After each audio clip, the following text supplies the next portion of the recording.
mean, as a psychologist, I know all this, but it's knowing and seeing our different things, being able to see the body posture and see when students are getting it.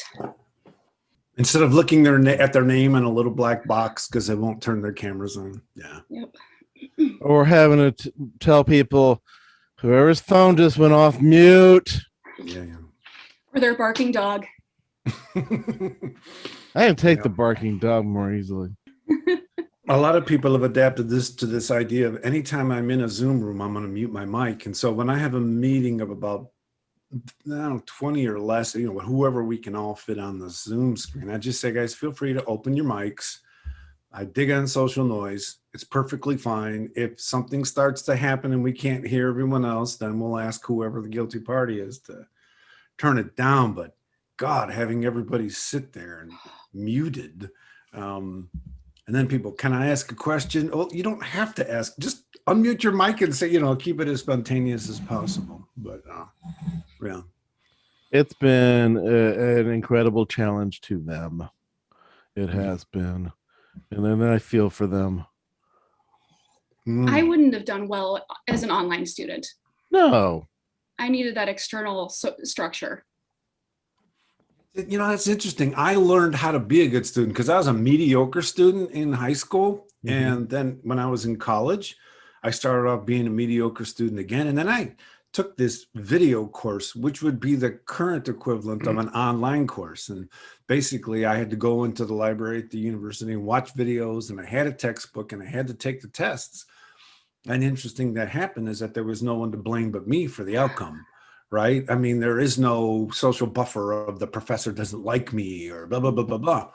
And so when I got that thought down that it's me versus the content, not me versus the professor, I just came up with this very uptight, rigorous way of getting the content in here so I could perform on the exams. So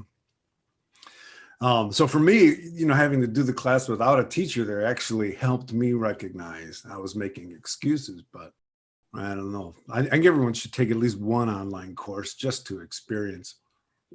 Didn't take any online courses when I was in college, but I did take one class without the professor in the room. It was statistics, and he had written the textbook. It was a wonderful textbook. I knew people elsewhere, stat professors, who would show students that book instead of the one that they were using in their classroom. Say, here, this one will help you. The rule of thumb. Give students the second best book and hang on to the better one, for your own reference so you can sound smarter.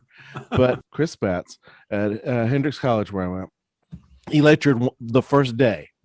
And then there were tests for every chapter, and you took them at whatever pace you wanted. And you had to get at least an 85% on one chapter's test before you went on to the next.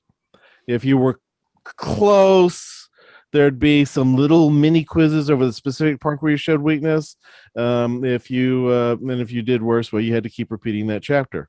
And I remember I took a 3-week break in the middle of the semester to focus on my other classes because I'd paced myself right for this. And I made an A. And he really wanted everybody to make A's. He said the closest he came was when it was 15 A's and 1 F. And that 1 F just nagged at him. I taught our advanced statistics class one time because the person who used to teach it had just retired. I lectured, but I also did the testing the way Spatz had done it with his. And it seemed to go really well. It was a lot of extra work doing it both ways, but I knew, well, I'm only teaching this once, so I'm just going to throw everything into it for these students who've been thrown off by the previous professor's retirement. There you go. Maybe I'll just chop this off and have this be our short ramble about, online teaching. It's affected us all so many ways.